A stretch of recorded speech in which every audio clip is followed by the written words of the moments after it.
Ini adalah Ini kisahku. adalah kisah saya. Halo teman-teman, apa kabar? Ada saya kembali Aryan Surya, sahabat baik kamu dari Pagar Kehidupan di sini. Assalamualaikum warahmatullahi wabarakatuh. Selamat Hari Raya Idul Fitri. Mohon maaf lahir dan batin ya buat kalian semua. Betul. Saya membuat video ini tepat teman-teman beberapa hari setelah Hari Raya Idul Fitri ya. Jadi sekarang yuk kita awali dengan senyum dulu dong. Sambil kita saling memaafkan satu sama lain di bagian komentar ya. Maafkan saya ya teman-teman, kalian semua sahabat saya yang baik hati. Tidak ada maksud sedikit pun saya untuk melukai dirimu sebagai sahabat saya. Namun kalau ada perkataan saya yang pernah salah di masa lalu, mohon maaf lahir dan batin. Semoga dengan saling memaafkannya kamu juga di bagian komentar, kita bisa mengawali hidup nih setelah Hari Raya Idul Fitri dengan lebih banyak kebahagiaan ya, kedamaian dan ketenangan lahir dan batin.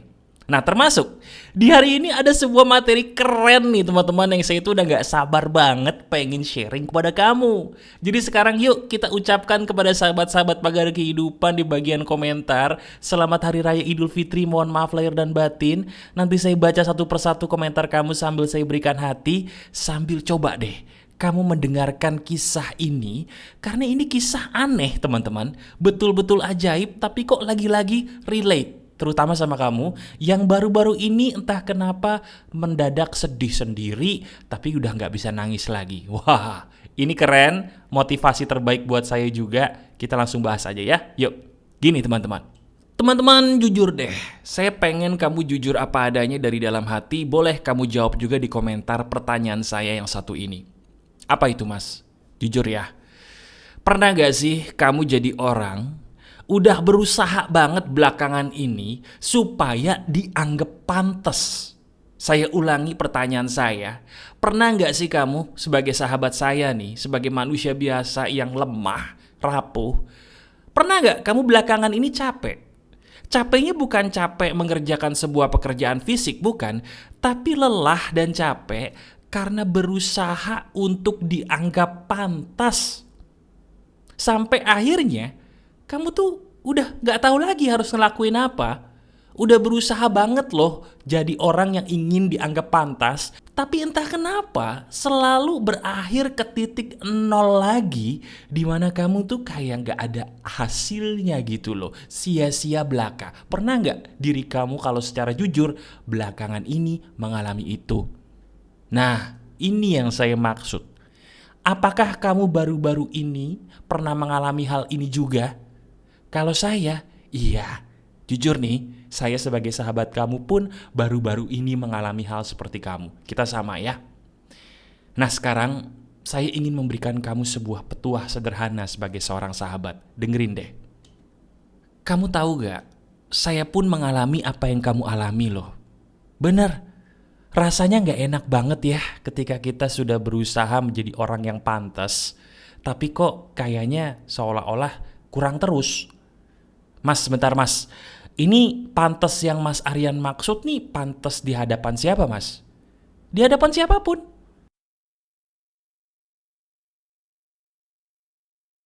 Menjadi seorang anak yang sebaik mungkin supaya diri kamu tuh ngerasa ya udah aku pengen pantas di mata bapakku sebagai anak yang dihargai bapakku. Supaya aku ngerasa anak.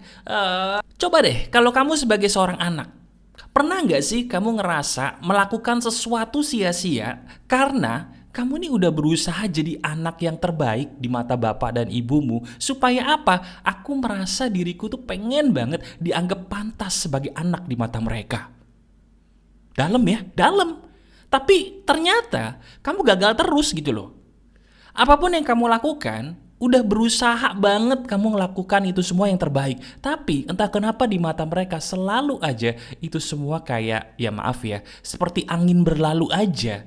Sampai akhirnya kamu tuh bingung dan sedih sendiri. Kenapa ya kok mereka tidak menyadari bahwa aku berusaha loh. Nah ini kalau sampai sini mata kamu sudah berair berarti kamu relate banget. Katakan di komentar yang pertama, saya relate banget mas. Nanti saya berikan kamu balasan kata-kata mutiara. Ada juga, mungkin kamu berusaha pantas bukan untuk orang tua, tapi berusaha pantas untuk mohon maaf pasangan yang kamu cintai. Orang yang ada di samping kamu yang selama ini kamu harapkan bisa berbagi kebahagiaan dengan kamu sebagai seorang pasangan. Kamu sebagai seseorang yang mencintai dia, kamu ingin ya jadi yang terbaik buat dia. Pengen banget dong, saya paham itu. Kamu sudah melakukan apapun yang terbaik. Tapi entah kenapa, kok diri dia kayak nggak ngerasa bahwa apa yang dirimu lakukan selama ini itu demi dia loh.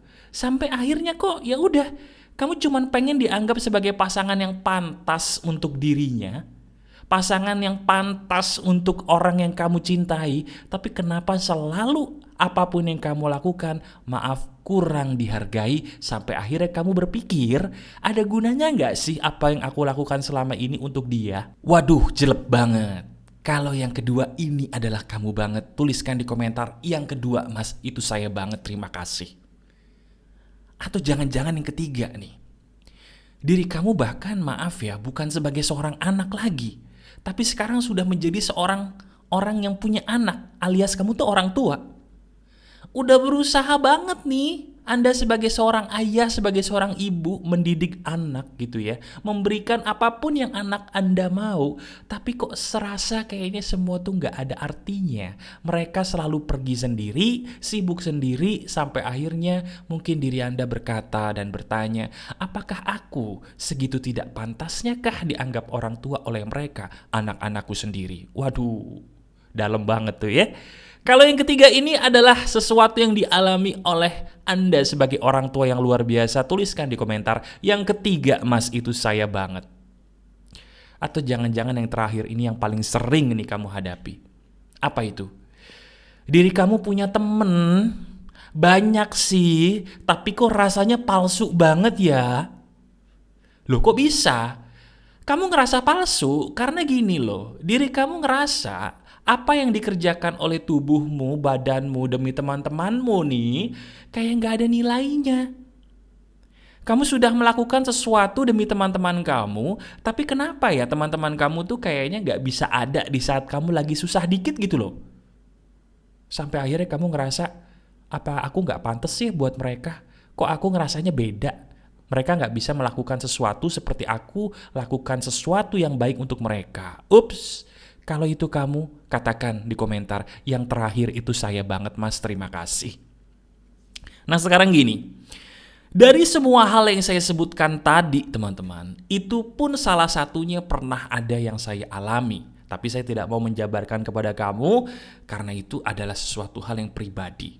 Ya, jadi saya ingin di materi video ini bukan maksud saya menyebarkan masalah pribadi, tapi hey, saya pernah punya masalah yang sama seperti kamu, yuk kita obati bareng-bareng. Mau ya? Cara ngobatinya gimana coba? Coba saya mau tanya dulu sama kamu. Kalau seandainya kamu sudah nonton banyak video Pagar Kehidupan, pasti udah tahu nih, cara ngobatinya gimana coba? Cara mengobatinya yang paling benar adalah lihat dulu kepada siapa kita memberikan kepantasan. Ini dia biang keroknya nih. Selama ini kita lupa. Bahkan percaya nggak, saya sebagai sahabat kamu, seseorang yang selalu kamu dengar suaranya mungkin hampir setiap hari gitu ya, saya pun juga sempat kepleset atau sempat lupa akan materi emas ini buat diri saya sendiri. Teman-teman dengerin saya, ini dagingnya dan ini sebuah hal yang akan merubah hidup kamu. Dengerin. Kepada siapa kita memberikan kepantasan, kepada dialah kita bertuhan.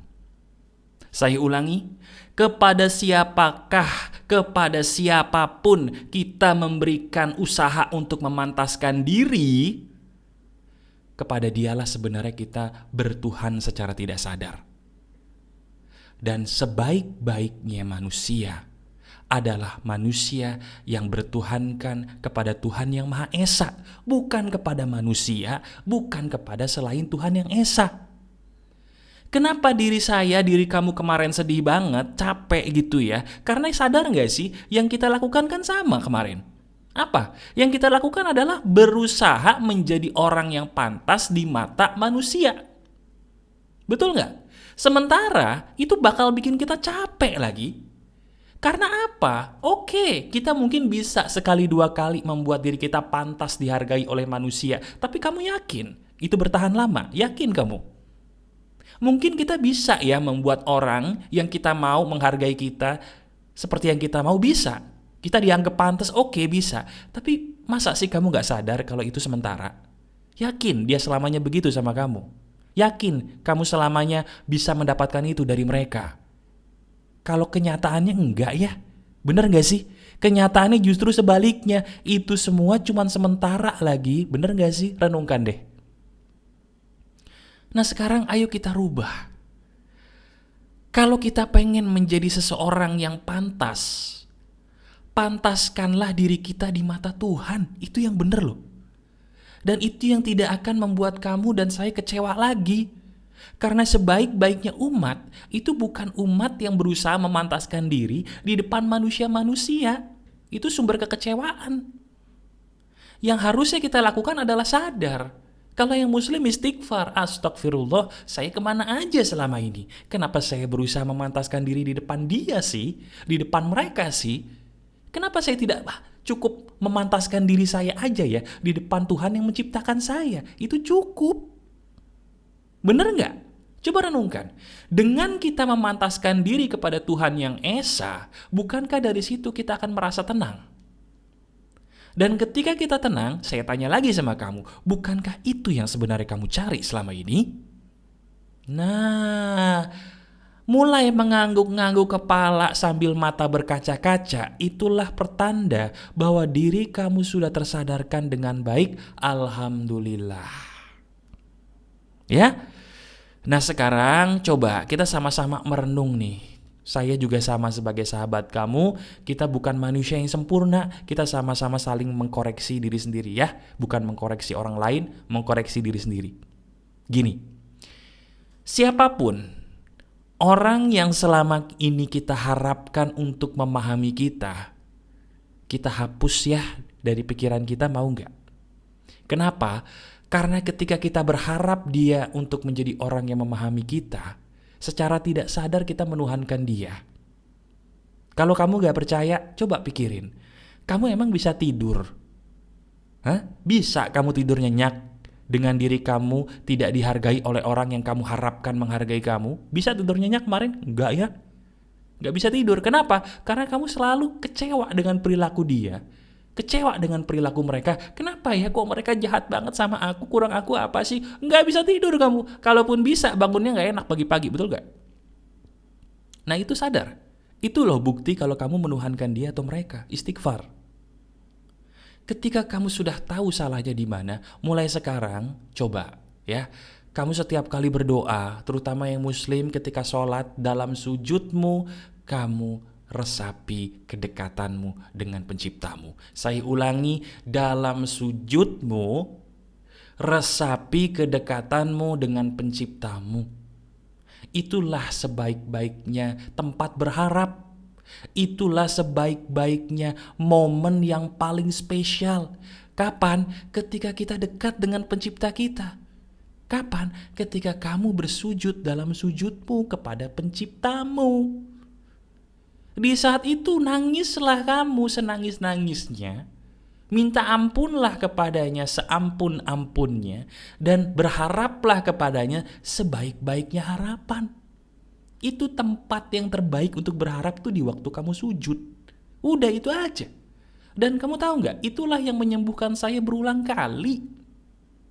Ketika saya fokus berharap kepada manusia dulu, habis hidup saya. Penuh kekecewaan yang sebenarnya nggak perlu terjadi. Tapi begitu saya ganti pakai mindset pola pikir ini, waduh, masalah beres, hati saya tenang, pikiran damai. Iya kan? Jadi sekarang udah deh, yuk kita pakai video ini sebagai sebuah lembaran baru yang bisa menolong hidup kamu. Mau ya? Dengarkan video ini berulang kali, resapi. Kalau perlu masukin nih video ke playlist kamu. Buat playlist baru di YouTube, kamu masukin. Jadi ketika nanti ada masalah hidup yang kaitannya dengan video ini, kamu inget, oh dulu pernah ada video keren pagar kehidupan tentang ini nih. Nah, udah ada di playlist, kamu tinggal nonton lagi. Ya, video ini emas, ini bakal menjadi sahabat baik kamu yang paling sering kamu tonton. Betul nggak? Oke. Kalau kamu suka dengan video ini, ucapan terima kasih kepada sayanya cuma satu. Kamu janji untuk melakukan ini semua, memperbaiki hidup kamu, dan tolong klik jempol ke atasnya. Terima kasih ya jempol ke atasnya, itu berarti banget loh buat saya dan sahabat pagar kehidupan yang lain. Oke? Kalau kamu pengen curhat dengan saya, boleh, caranya di deskripsi bisa kamu lihat. Kalau kamu pengen baca buku saya, ada caranya pun ada di deskripsi ya. Masih ada saya, Aryan Surya, sahabat baik kamu selalu dari Pagar Kehidupan. Tetap keep the spirit, keep sharing, and keep loving. Bye-bye.